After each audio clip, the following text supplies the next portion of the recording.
എൻ്റെ പേര് രേവതി. ഞാൻ വല്യകലൂരിൽ നിന്നാണ് വരുന്നത്. ഞാനൊരു ഹിന്ദുവാണ്.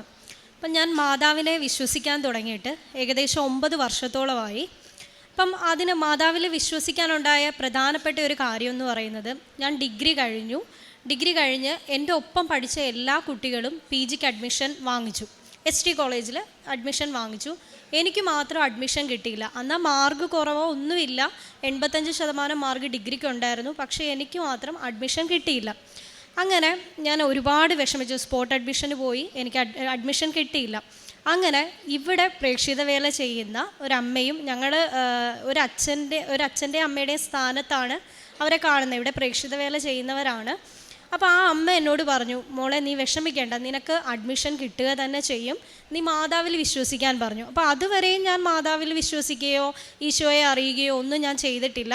ഞാനൊരു ഹിന്ദുവാണ്. അപ്പം എനിക്ക് വലിയ താല്പര്യമില്ല. എന്നാലും അമ്മ പറഞ്ഞതുകൊണ്ട് ഞാൻ ആ മാതാവിനെ വിശ്വസിക്കാൻ തുടങ്ങി, മാതാവിനെ വിളിച്ച് പ്രാർത്ഥിക്കാൻ തുടങ്ങി.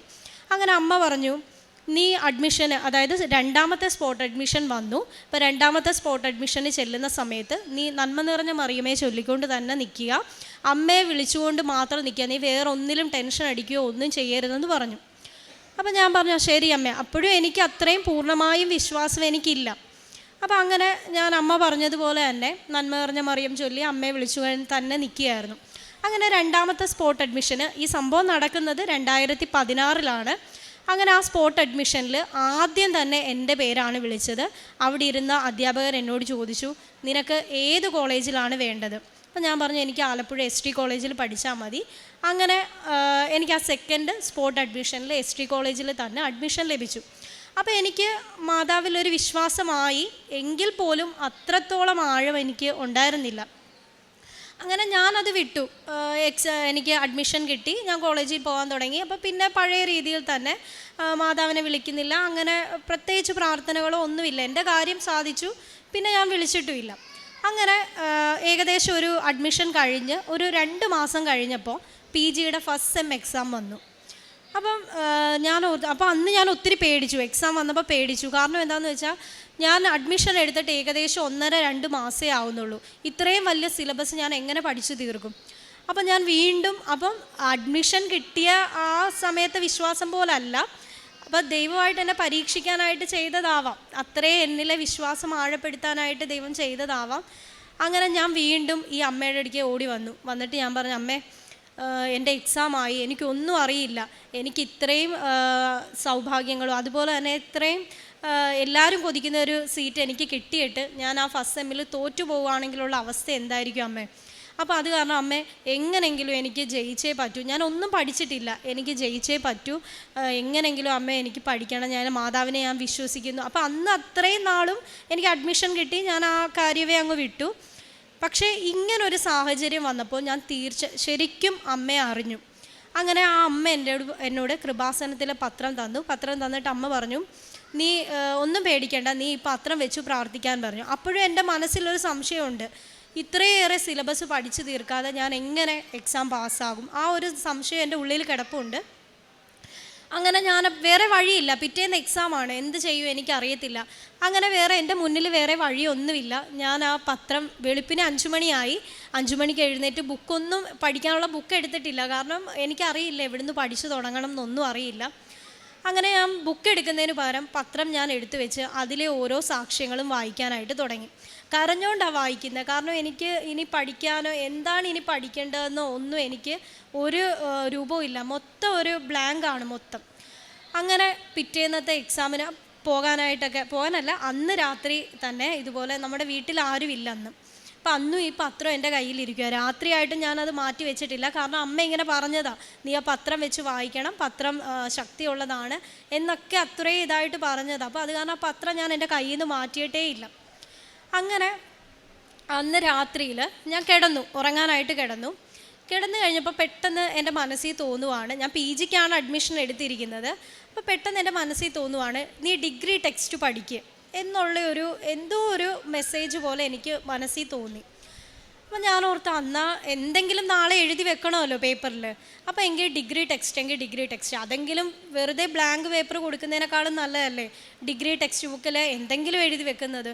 അപ്പോൾ അതിനു വേണ്ടി മാത്രം രാത്രി കിടന്ന് ഞാൻ വീണ്ടും എഴുന്നേറ്റു.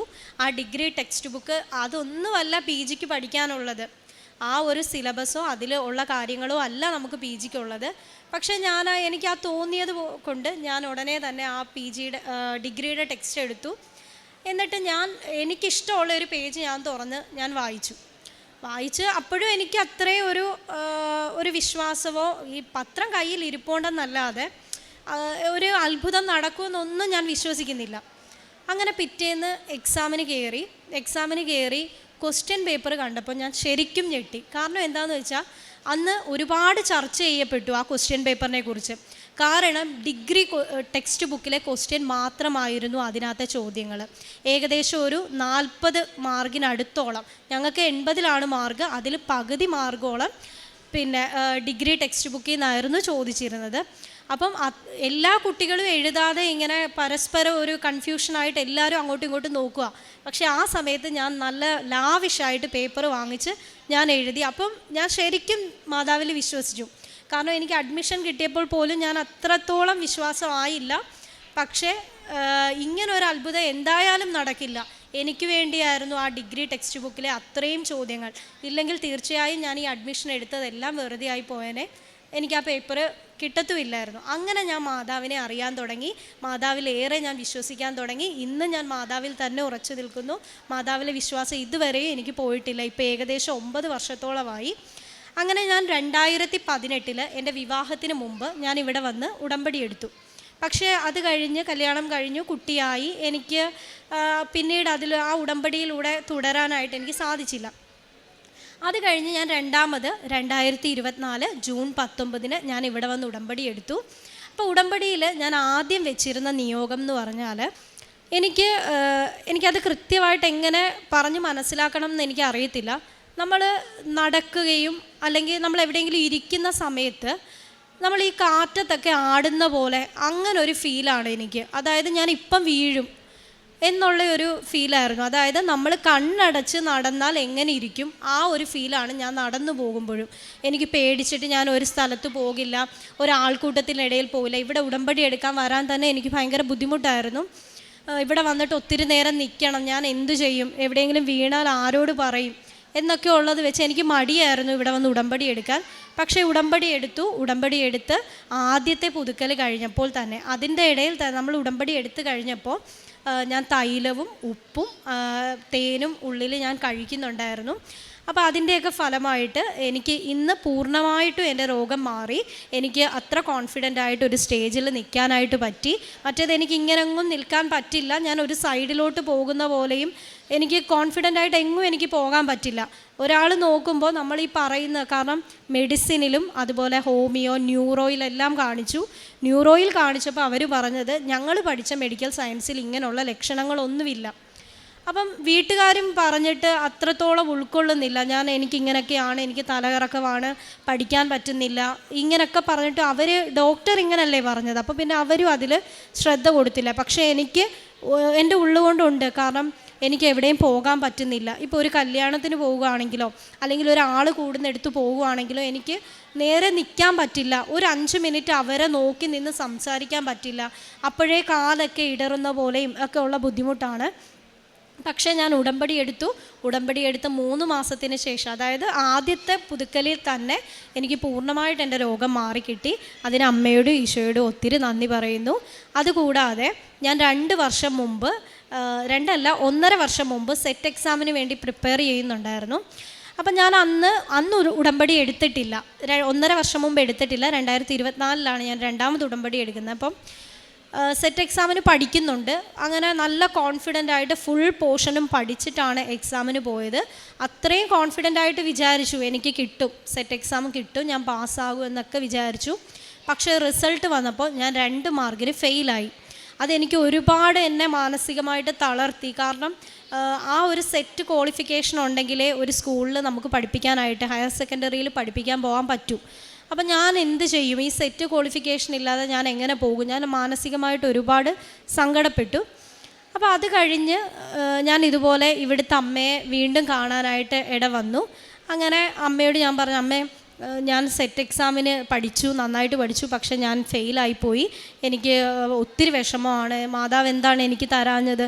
മാതാവിൽ എനിക്ക് അത്രത്തോളം ആഴത്തിൽ വിശ്വാസമാണ്, പിന്നെ എന്താണ് മാതാവ് എനിക്ക് തരാഞ്ഞത് എന്ന് ഞാൻ പറഞ്ഞു. അപ്പോൾ അമ്മ പറഞ്ഞു, മോളെ നീ ഉടമ്പടി വന്ന് എടുക്കാൻ പറഞ്ഞു. അങ്ങനെയാണ് ഞാൻ 2024 വന്ന് രണ്ടാമത് ഉടമ്പടി എടുക്കുന്നത്. അങ്ങനെ ഉടമ്പടി എടുത്തു. എനിക്ക് എക്സാം നല്ല പാടായിരുന്നു. ഉടമ്പടി എടുത്തു കഴിഞ്ഞ് ഈ ഫെബ്രുവരിയിൽ എക്സാം ഉണ്ടായിരുന്നു. ഫെബ്രുവരി 2-ാം തീയതി എക്സാം ഉണ്ടായിരുന്നു. ഞാൻ എക്സാം എഴുതാൻ പോയി. എനിക്ക് എക്സാം നല്ല പാടായിരുന്നു. അപ്പോൾ ഇപ്രാവശ്യവും ഞാൻ വിചാരിച്ചു, ദൈവമേ എനിക്ക് ഇപ്രാവശ്യവും കിട്ടില്ല. അപ്പം ഞാൻ അമ്മയോട് പറയുന്നുണ്ട്, അമ്മേ പിന്നെ ഞാൻ ഉടമ്പടി എടുക്കാതെയാണ് 1.5 വർഷം മുമ്പ് പോയി എക്സാം എഴുതിയത്. അന്ന് എനിക്ക് കിട്ടിയില്ല, അന്ന് അമ്മ എൻ്റെ കൂടെ ഇല്ല. പക്ഷേ ഇന്ന് ഞാൻ ഉടമ്പടി എടുത്തിട്ടാണ് ഞാൻ എക്സാം എഴുതാൻ പോകുന്നത്. അപ്പോൾ അമ്മ എനിക്ക് തീർച്ചയായിട്ടും തരണം എന്ന് ഞാൻ അമ്മയോട് പറയാൻ തുടങ്ങി. പക്ഷേ കുറച്ച് ദിവസം കഴിഞ്ഞപ്പോൾ ഞാൻ ഓർത്തു, ഞാൻ അങ്ങനെ പറയുന്നത് ശരിയല്ലല്ലോ, അമ്മയ്ക്ക് ഇഷ്ടമാണെങ്കിൽ എനിക്ക് തന്നാൽ മതി എന്ന് പറഞ്ഞ് ഞാൻ പിന്നെ അങ്ങനെ പ്രാർത്ഥിക്കാൻ തുടങ്ങി. അമ്മ നിനക്കിഷ്ടമാണെങ്കിൽ മാത്രം എന്നെ പാസ്സാക്കിയാൽ മതി. കാരണം എനിക്ക് അത്രയും ഒരു അറിവില്ലാഞ്ഞിട്ടായിരിക്കാം ദൈവം എന്നെ ആ എക്സാം പാസ്സാക്കാത്തത്. വേണ്ട, അമ്മയ്ക്ക് ഇഷ്ടമാണെങ്കിൽ മാത്രം എന്നെ പാസ്സാക്കിയാൽ മതിയെന്ന് ഞാൻ പറഞ്ഞു. അങ്ങനെ എക്സാമിന് ഞാൻ പോയി. എക്സാം എനിക്ക് നല്ല പാടായിരുന്നു. പക്ഷേ വന്നിട്ട് ഞാൻ ആൻസർ കീ ഒന്നും നോക്കിയില്ല, കാരണം എനിക്ക് അത്രത്തോളം പാടായിരുന്നു. എക്സാം ആൻസർ കീ നോക്കിയില്ല. 20-ാം തീയതി, ഈ മാസം 20-ാം തീയതി സെറ്റിൻ്റെ റിസൾട്ട് വന്നു. ഞാൻ സെറ്റ് പാസ്സായി. അപ്പോൾ അമ്മയ്ക്കും ഈശോയ്ക്കും ഒത്തിരി നന്ദി. എക്സാം പാടായിരുന്നു, പക്ഷേ എന്നാൽ പോലും അമ്മ എന്നെ ഉടമ്പടിയിലൂടെ അമ്മ എന്നെ കാത്തുരക്ഷിച്ചു. അപ്പോൾ അമ്മയ്ക്കും ഈശോയ്ക്കും 1000 നന്ദി പറയുന്നു. അതുപോലെ തന്നെ ഉടമ്പടി എടുത്ത ആദ്യത്തെ ഒരു മാസം കഴിഞ്ഞപ്പോൾ തന്നെ എൻ്റെ കയ്യിലുണ്ടായിരുന്ന പത്രം ഞാൻ ഹരിപ്പാട് ബസ് സ്റ്റാൻഡിലും അതുപോലെ കരുവാറ്റ തുടങ്ങിയ പ്രദേശങ്ങളിലുമൊക്കെ ഞാൻ വിതരണം ചെയ്തിരുന്നു. ജെറേമിയ 32:27 ഞാൻ സകല മർത്തരുടെയും ദൈവമായ കർത്താവാണ്, എനിക്ക് അസാധ്യമായി എന്തെങ്കിലും ഉണ്ട്. രേവതി പരീക്ഷയ്ക്ക് ഒരുങ്ങുമ്പോൾ പേപ്പറിൽ എന്തെങ്കിലും എഴുതാമെന്ന് വിചാരിച്ചാണ് ഡിഗ്രിയുടെ ടെക്സ്റ്റ് എടുത്ത് പഠിക്കുന്നത്. പരീക്ഷയിൽ ചോദിക്കുന്നതും ഡിഗ്രിയുടെ ടെക്സ്റ്റിൽ നിന്ന്. ദൈവത്തിന് എല്ലാം സാധ്യമാണ്. അതേപോലെ തന്നെ ആ തലകറക്കത്തിൻ്റെ കാര്യം പറഞ്ഞു, അത് മറ്റാർക്കും മനസ്സിലാവുകയില്ല. രോഗികളുടെ കൂട്ടത്തിൽ രേവതി നിൽക്കുമ്പോൾ രേവതിക്ക് പരിഗണനയൊന്നും കിട്ടില്ല, കാരണം കാഴ്ചയിൽ യാതൊരു കുഴപ്പമില്ല. ഡോക്ടേഴ്സിൻ്റെ അടുത്ത് ചെല്ലുമ്പോഴും അത് തന്നെയാണ്. എന്നാൽ വ്യക്തിപരമായിട്ട് ഒരു ബുദ്ധിമുട്ട് കാരണം പുറത്തൊന്നും പോകാൻ പറ്റാത്തൊരവസ്ഥയായിരുന്നു. ഈ വ്യക്തിപരമായിട്ടുള്ള ഈ ഒരു വിഷയം പരിശുദ്ധ അമ്മ ഇടപെട്ട് പരിഹരിക്കുകയാണ്. മരുന്നൊക്കെ കഴിച്ചുകൊണ്ടിരുന്നെങ്കിലും ഇതിന് ശേഷം യാതൊരു മരുന്ന് പോലും കഴിക്കേണ്ട ഒരു ബുദ്ധിമുട്ട് ഉണ്ടായിട്ടില്ല. ദൈവം നമ്മുടെ വ്യക്തിപരമായ അവസ്ഥകളിലും ഇടപെട്ട് സഹായിക്കുന്നു. പരിശുദ്ധ അമ്മയിലൂടെ ദൈവം നൽകിയ അനുഗ്രഹങ്ങൾക്ക് കൈയടിച്ച് ദൈവത്തെ മഹത്വപ്പെടുത്താം. യേശുവേ നന്ദി, യേശുവേ സ്തോത്രം, യേശുവേ ആരാധന. അത്യപൂർവ ദൈവാനുഭവങ്ങൾ ഇനി നിങ്ങൾക്കും സ്വന്തം. ഈ യൂട്യൂബ് ചാനൽ ഇതുവരെ സബ്സ്ക്രൈബ് ചെയ്തിട്ടില്ലെങ്കിൽ ഇപ്പോൾ തന്നെ സബ്സ്ക്രൈബ് ചെയ്യുക. ഈ വീഡിയോ ഇപ്പോൾ തന്നെ നിങ്ങളുടെ സുഹൃത്തുക്കൾക്ക് ഷെയർ ചെയ്തുകൊണ്ട് കർത്താവിൻ്റെ പ്രേക്ഷിതരാകുക.